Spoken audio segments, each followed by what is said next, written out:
Hello everyone, this video looks at Hong Kong business culture and how it shapes negotiation.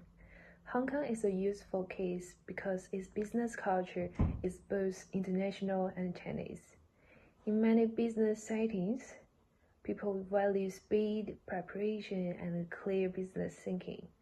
At the same time, trust, respect, and faith also matter, so Hong Kong has its own business style. The key question in this video is simple. What needs to be understood in order to negotiate effectively with people in Hong Kong business settings? First, the video looks at culture in 4 parts: values, norms, attitudes, and behaviors. Then it applies this idea to the 3 stages of negotiation: differentiation, exploration, and exchange. So the video moves from culture profile to negotiation strategy. To begin with, several values are especially important in Hong Kong business culture. The first is efficiency. Time matters, so people often value speed, preparation, and the practical results. The second is professionalism. People usually respect someone who is organized, informed, and realistic. The third is trust and relationship. Even in business-focused discussions, the other side is often judged by whether they seem reliable and credible. Another key value is respect, and this connected to faith, dignity, status, and proper treatment can influence how people respond in negotiation. Finally, there is often a long-term view. A strong deal is not only about short-term profit, it is also about future cooperation. Then these values shape norms, attitudes, and behaviors. In many Hong Kong business settings, common norms include punctuality, preparation, professional language, and clear follow-up. Meaning usually have a clear purpose and the details matter. In terms of attitudes, there is often a balance between openness and caution. Opportunities may be welcome, but commitment is not always given quickly. This shapes the behavior. Communication can be clear, but it is usually controlled and professional. Disagreement may be expressed, but often in a way that avoids open embarrassment. Another important point is decision-making. The person in the room may not always have final authority, so internal consultation can be part of the process. So overall, communication is often clear, professional, and careful. So what does this mean for negotiation? If trust matters, then report matters before strong commitment. If faith matters, then aggressive pressure can damage the discussion. If professionalism matters, then weak preparation can quickly reduce credibility. And if long-term thinking matters, then proposals are stronger when they show future values as well as immediate benefit. So culture shapes not only communication style, but also past trust, disagreement, concessions, and closing. Now, turning to the first stage, differentiation is about establishing the issues, sharing information, and building the relationship.